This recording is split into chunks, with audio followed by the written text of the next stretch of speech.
आपका स्वागत है। मैं विवेक बिंद्रा, मोटिवेशनल स्पीकर। आज बात करूंगा सूबेदार योगेंद्र सिंह यादव के बारे में। ये सूबेदार योगेंद्र सिंह यादव 1980 में इनका जन्म हुआ था औरंगाबाद में, महाराष्ट्र के अंदर। ये टाइगर हिल पे जो सबसे क्रिटिकल लड़ाई हुई थी ना, कारगिल वॉर में, उस क्रिटिकल लड़ाई में इनका सबसे बड़ा कंट्रीब्यूशन रहा है, जिसके कारण इनको परमवीर चक्र से सम्मानित किया गया। मैं चाहता हूं पूरे देश को उनके बारे में पता चले। ये यंग लड़का उस समय सूबेदार, तब 16,500 फुट की खड़ी पहाड़ी जो बर्फ से पूरी ढकी हुई, जिसके ऊपर पाकिस्तान के बंकर, उनके आर्मी की सेना का कब्जा वहां पे ट्रूप्स का था। हमारे देश की जीत के लिए ये इतना क्रिटिकल, अगर टाइगर हिल की पहाड़ी की चोटी हमारे कब्जे में नहीं आती, हो सकता है हम कारगिल का युद्ध हार जाते। इसलिए वॉलंटियर किया।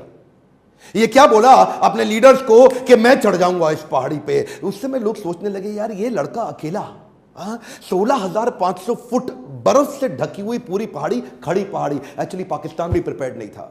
दूसरी तरफ जो प्लेन से, यानी कि प्लेन से जब ऊपर आते हैं तो वहां पे स्ट्रैटेजिक लोकेशन का एडवांटेज था ना पाकिस्तान की सेना के पास। कोई नीचे से सामने आएगा तो ऐसे उड़ा देंगे उसको, लेकिन वो सोचे नहीं कि पीछे खड़ी पहाड़ी से भी कोई आ सकता है, और वहीं इसने वॉलंटियर किया, अपने साथ कुछ लोगों को लिया। दूसरी तरफ से सुबह 4 बजे कंफ्यूज करने के लिए फायरिंग हुई तो सेना का वहां ध्यान गया, लेकिन पाकिस्तान की सेना बड़ी स्मार्ट थी। उन्होंने कहा पीछे भी जाकर के देखो कि कवर करने के लिए कोई पीछे तैयारी तो नहीं है, और इसका 60 फुट बचा था योगेंद्र सिंह यादव का, कि ऊपर से पाकिस्तान की सेना को पता लगा तो उन्होंने इनके ऊपर गन फायर करनी शुरू कर दी, और एरियल गन फायर से 3 गोलियां लाके इसके कंधे के पास लगी। ये रुका नहीं, ये वही रात के समय बर्फ के बीच में अपनी मजबूत पकड़ बनाए रखा और धीरे धीरे चढ़ता रहा। रात भर धीरे धीरे चढ़ता रहा। जरूरी नहीं जो सारी रात जागता हो वो आशिकी हो सकता है अपने देश के लिए मरने मिटने वाला सिपाही हो। ऊपर चढ़ गया, और चढ़ा, ना केवल चढ़ा, उसके बाद पहला ग्रेनेड फेंक के इसने दुश्मनी बंकर को उखाड़ दिया, दूसरे ग्रेनेड से दूसरे बंकर को उखाड़ा। इतने में पीछे से सेना की हमारी दूसरी टुकड़ी आ गई इसको सपोर्ट करने के लिए। दूसरे राउंड में लड़ाई चालू हुई। 16 गोलियां लग गई इसको, और 16 गोलियां लगने के बाद पूरा शरीर छल्ली छल्ली। और ये वहां पे क्या बोला, कहता है दुश्मन को मारने से पहले अगर मुझको मौत आ गई तो पहले मौत को मौत के घाट उतार दूंगा। असली सिपाही देखिए वो नहीं होता है जो इसलिए लड़ता है कि सामने वाले से उसको नफरत है, वो इसलिए लड़ता है कि पीछे वाले से उसको प्यार है। परमवीर चक्र से सम्मानित योगेंद्र सिंह यादव के ऊपर ऋतिक रोशन ने एक मूवी बनाई थी अमिताभ बच्चन के साथ, लक्ष्य। और वो लक्ष्य मूवी में ऋतिक रोशन ने उन्हीं का रोल तो निभाया था। दूसरी कहानी मैं बताना चाहता हूं इयान कार्डोजो के विषय में। 71 में जब पाकिस्तान के खिलाफ जंग छिड़ी थी, उस समय ये गोरखा रेजिमेंट में मेजर हुआ करते थे। गोरखा रेजिमेंट के मेजर, दिल से बहुत साहसी, शरीर से बहुत शक्तिशाली। और जब निकल पड़े, एक दफा लैंडमाइन, एक बारूदी सुरंग फटने से इनका एक पांव फट गया।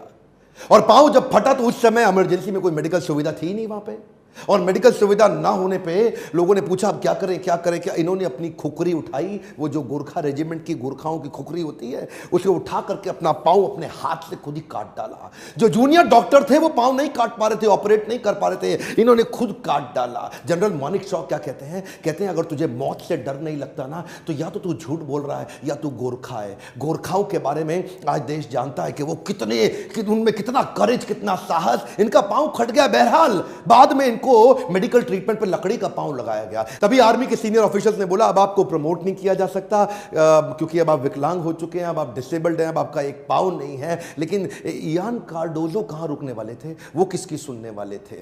लकड़ी का पांव लेकर के अपनी फिटनेस को बिल्ड करने में लग गए, और बोले कि जिसके पांव है ना दोनों, उसके साथ मेरी रेस लगवा दो, मैं उसको हरा दूंगा। और वही हुआ। वो लकड़ी का एक पांव लेकर के इतना तेज भागते कि जो बिल्कुल मेडिकली फिट है उसको भी पछाड़ देते।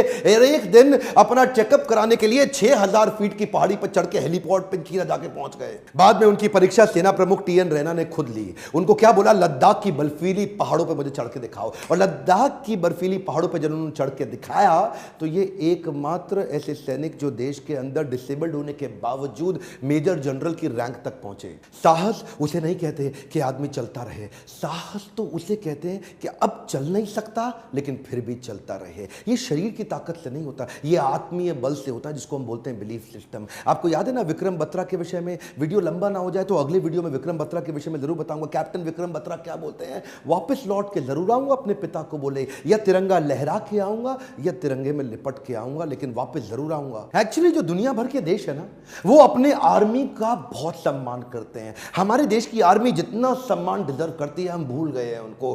फ्रांस की आर्मी के बारे में देखिए, सेकेंड वर्ल्ड वॉर में जो लोग शहीद हुए ना फ्रांस की सेना से, ये लोग क्या करते हैं, 11वें महीने की 11 तारीख को सुबह 11:11 पे ये लोग क्या करते हैं, खड़े हो जाते हैं मौन में उन सबको याद करने के लिए जो शहीद हो गए। यानी कि पूरा देश उस शहीदी दिवस को बड़े दिल से मनाता है। कोरिया में जाइए ना, नॉर्थ कोरिया में, नॉर्थ कोरिया का जो तानाशाह है उसने 65 लाख लोगों को आर्मी की ट्रेनिंग दी अपने देश में। 10 लाख लोग एक्टिव हैं आर्मी में, लेकिन 55 लाख लोग रिजर्व, अपना काम धंधा कर रहे हैं लेकिन आर्मी के लिए रिजर्व है, जिस दिन जरूरत पड़े आ जाएं। इसे कहते हैं आर्मी की रिस्पेक्ट। आप अमेरिका में जाइए, अमेरिका में अडॉप्ट अ ग्रेव का सिस्टम उन्होंने चालू किया है कि जो भी जितने भी लोगों को जो शहीद है ना अमेरिकन सोल्जर्स, उनकी ग्रेव को अडॉप्ट करने का सिस्टम बनाया कि एक आदमी एक ग्रेव को अडॉप्ट करेगा ताकि जीवन भर उसका सम्मान किया जा सके, रिस्पेक्ट किया जा सके। हमारे देश में क्या हो रहा है, हमारे देश के जो राजनेता है ना, पॉलिटिकल पार्टी, पॉलिटिकल लीडर्स, उनके स्मारक तो बनाए जा रहे हैं बड़े बड़े वीआईपी। मिलिट्री लीडर के स्मारक को कोई पूछता ही नहीं, और बनता भी है तो किसी गांव के अंदर ऐसे कोने में कहीं बनता है जहां पे जाके पशु पक्षी वहां पे मल मूत्र त्यागते, कोई इस पर ध्यान नहीं देता।